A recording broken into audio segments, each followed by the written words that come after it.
Hello everyone, my name is Doniyorbek from the group Expert 19 at IMC Krems University at Tashkent. From the subject Crisis Communication, I made a presentation on the topic connecting leadership and communication. So let's start. Giving with the introduction and starting with leadership and communication.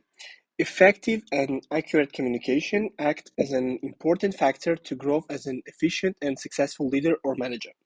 So, to achieve professional success, managers must be effective and convincing communicators. It is important that managers and their team must learn the how to communicate perfectly, as this will not only help teams to complete their projects successfully, but also enable organizations to achieve success and growth. So we have a question: who is a leader? According to many researchers, the leader is one who has an ability to take charge, direct, encourage, or stimulate others. They have an attitude to convince others and to make them follow the goals or the principles defined by them. They are results oriented, hence well trained and expert in controlling difficult conditions, and help to enhance the outputs of teams working with him. A leader could be anyone, as the person who has charge-taking attitude is a leader. He could be a prime minister of any nation or an executive working in an organization. These people have cluster of leadership qualities, but are not able to lead if they are not good communicators. Communication enables them to share what they have and what they expect from others. So, it is effective communication which makes leaders to lead successfully. Good communication skills help to develop better understanding and beliefs among people, inspire them to follow the principles and values which their leader wants to inculcate them. In the absence of good communication skills, a manager fails to achieve the goals set by him and by the organization, and it makes him an ineffective leader. Why leadership is important? Leadership serves several functions crucial to the success of an organization. One of the most important functions of a leader is to provide a vision for the company. The leader explains the vision and what members of the organization must do to achieve it.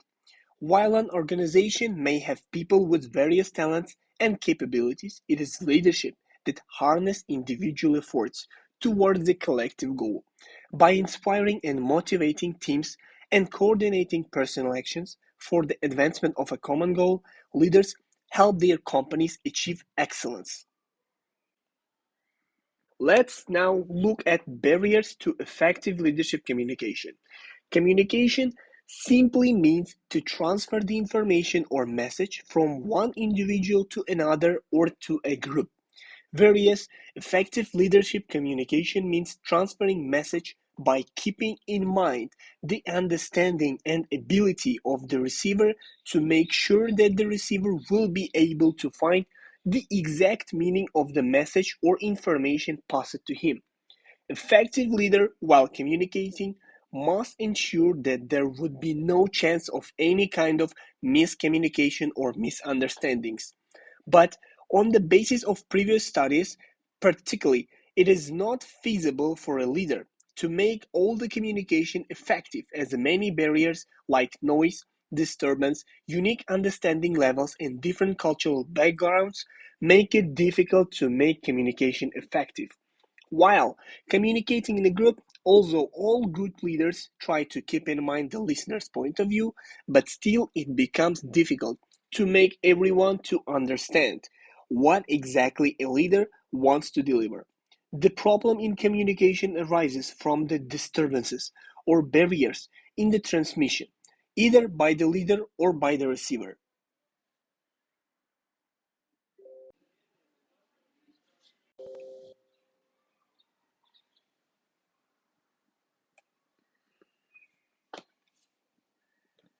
Now, when we know what leadership is, let's define three most famous leadership styles. First one is autocratic leadership style, second is democratic leadership style, and third is laissez-faire leadership style.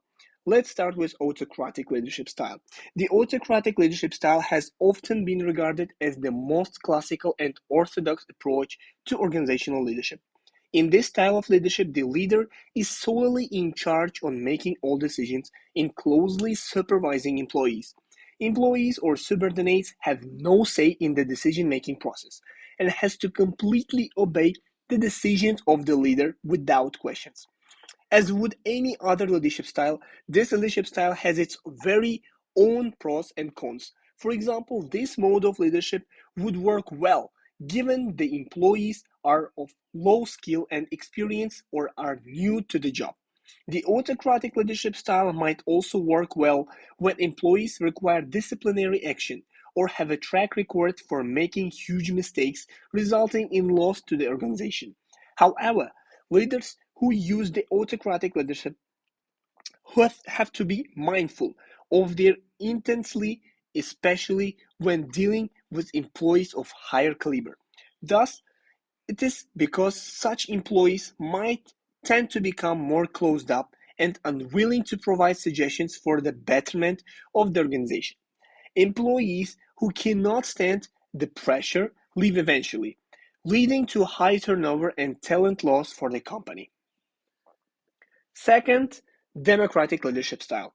Leaders who employ the democratic leadership style are usually those who have importance to employee participation and empowerment. Employees in such organizations are given the opportunity to express their thoughts and suggestions in the context of organizational improvement. Having said that, organizations that employ the democratic leadership style still has a functional leadership who acts to compile and improvise on employee suggestions as well as make the final decision. This leadership style works best for most organizations as employees are pleased with the prospects of growth and trust, whilst leaders get better input from their subordinates. And the third, laissez-faire leadership style. On the contrary from the rigidness of the autocratic leadership style, the laissez-faire style provides minimal or no guidance and supervision to employees. A specific instruction is often never given to employees. They are expected to set their own goals as well as find their own way to solve problems in work. Just like the other two leadership styles, the laissez-faire style too has its pros and cons. The laissez-faire leadership style has great potential to bring about the best in employees provided these employees have a lot of experience or they serve as external consultants to the organization. Nevertheless, this leadership style can also be the cause for many organizational problems if the employees are incompetent or are used to being precise instructions on their respective tasks. Now, when we defined who the leader is and which styles of leadership are used most constantly, let's define what leadership communication is. Leadership communication is defined as inspiring and encouraging an individual or a group by systematic and meaningful sharing of information by using excellent communication skills. Leadership communication is a complex process which starts from developing strategy for communicating, writing precisely, and then speaking effectively to control difficult situations. Leadership communication has three major aspects: core, managerial, and corporate. With an increase in leaders' portfolio, there is a need to improvise communication skills to manage large horizon and to become much more effective all possible situations. So complexity increases with an increase in the level of leadership. We mentioned three major aspects of leadership communication. Let's define all of them. First, the core aspect. Approach includes writing and speaking. These are the individualized skills and are required to be expanded to lead and manage bigger groups or teams. Expressive cultural understandings, listening patiently, team management and team meetings, providing training facilities, and mentoring are the skills which aid to manage huge groups and are managerial aspect approach of leadership communication. And the corporate aspects is approach where the skills required at much higher levels of leadership. And there is a need to interact with an external sphere. Skills which are the most needed are maintaining employee relations, communication during change and crisis, media associations, and image building. For an organization, the biggest challenge these days is to win the trust of its employees, business partners, and customers. An organization with leaders who are skillful enough to communicate responsibly and frequently with perfectly planned and dedicated communication policies to help to encourage not only employees but business partners and customers as well to trust to on the organization. To conclude, I would like to say about the conceptual model for effective leadership communication. According to this model, effective communication and leadership together develops better understanding among team members and the leader or manager. More understanding inculcates the trust factor, which is very important to work together. Trust gives congenial relations, which further helps to build a good working environment where employees feel motivated and enriched with self-confidence and work in coordination, and this coordination yields best of their performance by accomplishing the given targets, individual as well as team targets.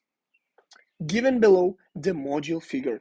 So leadership and effective communication lead to effective leadership communication that are based on better understanding, developing trust, congenial relation, good working environment, motivated employees, team coordination, and which results in excellent productivity. So that was all for my topic, and thank you all for attention.